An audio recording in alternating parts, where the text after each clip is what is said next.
Salam sejahtera, saya Asma Sudani.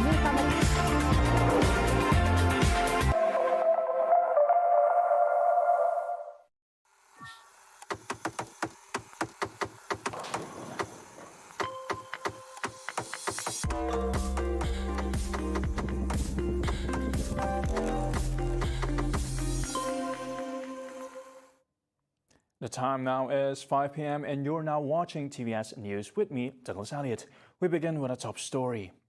The teaching of science, technology, engineering and mathematics, or STEM, should not be restricted to the classroom environment, as it should also be inculcated at home. The future of STEM starts by engaging families. As parents, they possess the first point of access to these fields, introducing STEM learning and helping them discover the exciting possibilities of their future. Whereas educational opportunities and future planning can take the form of simple, everyday activities. Ini perlu dilaksanakan kalau kita nak menjadi sebuah negara maju yang dapat bersaing di peringkat kesadaran dunia, kita kena menguasai, anak-anak kita kena menguasai dalam bidang STEM. Dan ini salah satu fokus saya kira patut diberi tumpuan oleh kita semua, bukan sahaja di peringkat sekolah, tapi mesti disokong oleh peringkat masyarakat, peringkat ibu bapa. Fadilah said this during his visit to SK St. Mary in Cebu on Friday. He added currently there is a drop in students' proficiency in STEM due to the low interest in the field. Thus, Fadilah recommends a focus and emphasis on the program in order to attract more students to be interested in the field.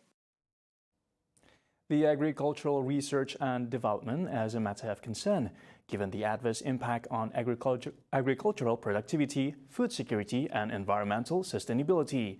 Integrating R&D in the agriculture sector will result in higher economic returns, which will definitely affect future patterns of poverty, hunger, and other outcomes. As for the pepper industry, the Ministry of Plantation and Commodities will take the relevant approach to empower its smallholders to elevate their income. Tadi untuk kita melihat collaboration kita dengan agensi-agensi lain, termasuk research and development yang perlu kita lakukan dengan agensi kajian yang lain, dengan pihak universiti dan sebagainya, supaya keluaran walaupun tanaman itu tak banyak tapi hasilannya bertambah. Dengan hasilan bertambah, hopefully mereka akan dapat meningkatkan pendapatan mereka. He told this to reporters at a press conference after visiting the Malaysia Pepper Board in Cebu on Friday, January 6.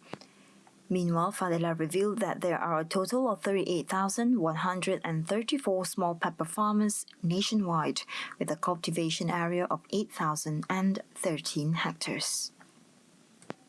According to him, Sarawak controls 98% of the total, which is 7,866 hectares of pepper plantation area, with a capacity of 37,461 small farmers in the state.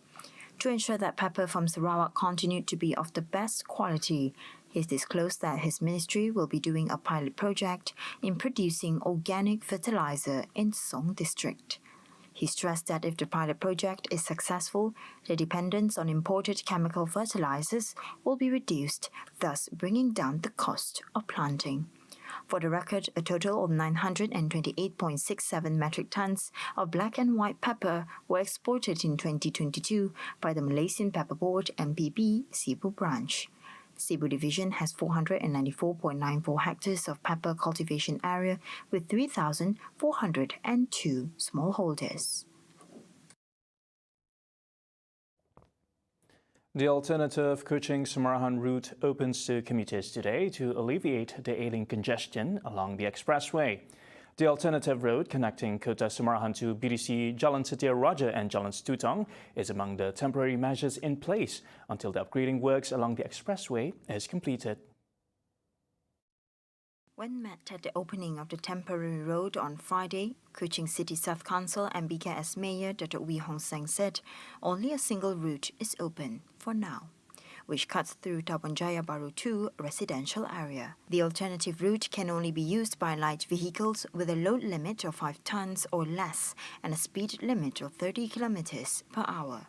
Similarly, we urged members of the public to channel their complaints through proper channels for immediate actions. Additionally, we said MBKS has requested for additional traffic police personnel and Kota Samarahan Municipal Council traffic wardens to help direct traffic flow along the expressway. An update to the gruesome murder of a 6-year-old girl in Kampung Kranji in Bau. The couple, the victim's mother and her 35-year-old boyfriend, had been remanded until January 11 to assist in the investigation under Section 302 of the Penal Code. The order was granted by the Bau Magistrates Court on Thursday. According to Bau Police Chief, Deputy Superintendent Boge Nyaun, both suspects were also tested positive for methamphetamine. On Thursday, media reported that the couple had been arrested for murder and that the male suspect had confessed to the killing, telling the police that he had beaten the deceased and disposed of her body in bushes at Kampung Kranji around December 17.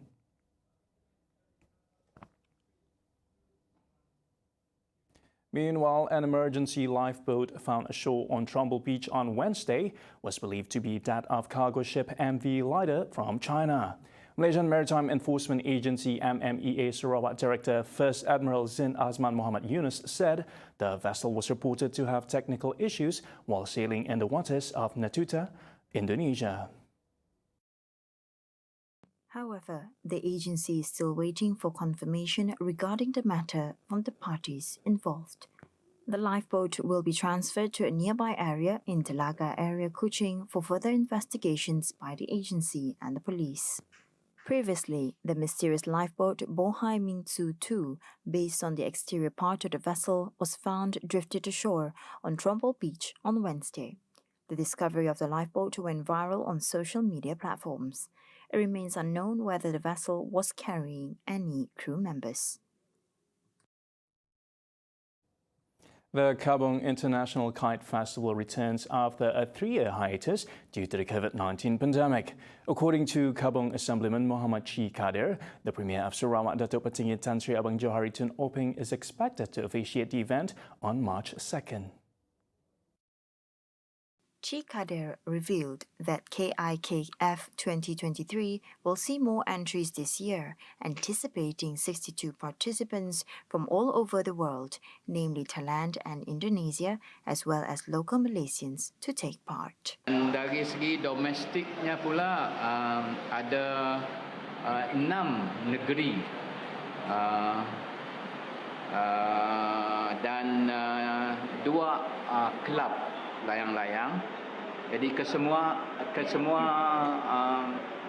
penyertaan adalah 90. Jadi ini merupakan pencapaian yang begitu baik sekali, di mana penyertaan makin tahun demi tahun makin bertambah.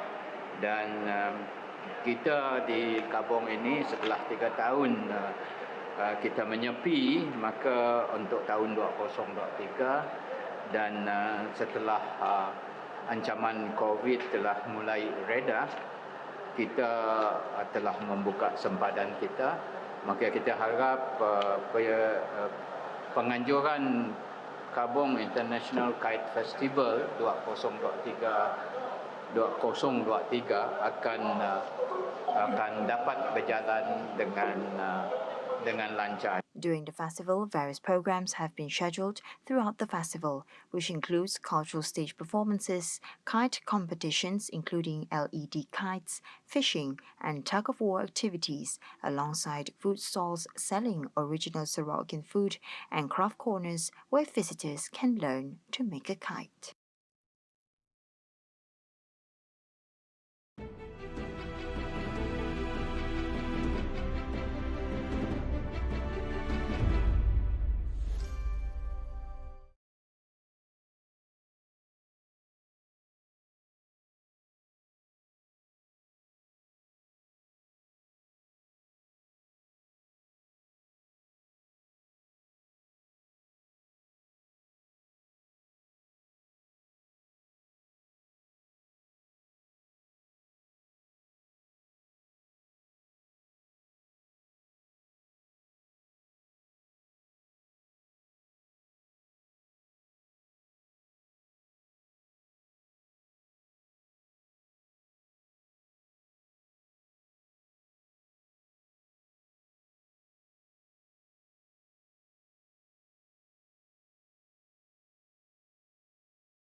Sri Anwar Ibrahim has sought to downplay the political turmoil in Sabah after a coup to oust Chief Minister Datuk Sri Hajiji Noor fizzled out.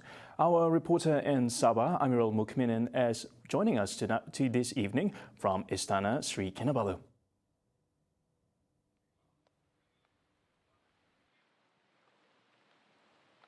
Thank you, Lorenzo. I think it's a bedtime story from Sabah today, which bring more interesting about the political drama in Sabah today. That we can see since yesterday, the Sutrahaba move was a failure, which Warisan and Barisan Nasional tried to coup the current government to bring down Datuk Sri Hajiji Noor. However, I've been standing here since 8 o'clock in the morning just to give some updates about to all the viewers in the home today. So, but it's a failure, and I feel I'm appreciated because it's raining today. All you can see, I'm standing here right now. But what the story is all about when the Prime Minister Anwar Ibrahim ends all the drama in Sabah today, which question all of us, what is Bung's move right now? What is Shafi Abdal move right now to ensure that the stability of politics in Sabah is fine and well. But however it is, the media's friend, I always here to bring more updates to you guys because we want the latest news come from here. And we're standing in front of Istana Sri Kinabalu just to ensure that we can bring more news to you guys. What the story is today that we're telling you that the political drama is here need to be stopped. I think that's it. Get back to you. Thank you so much for the update, Amiral. Now moving on to next development. As an initiative to assist people with visual impairment in keeping track of their medicines, the Ministry of Health has introduced the visually impaired friendly medicine labels in Braille.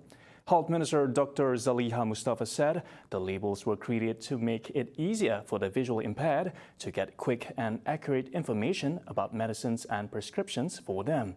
Hence, this initiative will benefit a total of 55,000 visually impaired persons, which will be implemented in 250 public health clinics nationwide.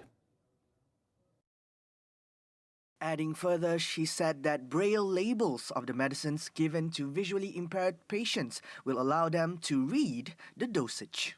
Meanwhile, the initiative was also an extension of the Know Your Medicines program in support of Malaysia's Patient Safety Goals 2.0 under Medicine Safety, Medication Without Harm. The Health Minister further added that Malaysia is among the earliest countries in Asia to introduce visually impaired friendly medicine labels, which also reflects the government's seriousness and concern to ensure that the visually impaired have the right to receive accurate information about medicines and prescriptions for them. See the world closer with TVS as we bring you the latest news updates, both locally and internationally, just a click away. More headlines anytime at tvstv.my or follow us on our social media. And that's the quarter-hour update on News at 5. I'm Tegal Elliott. Thank you for watching.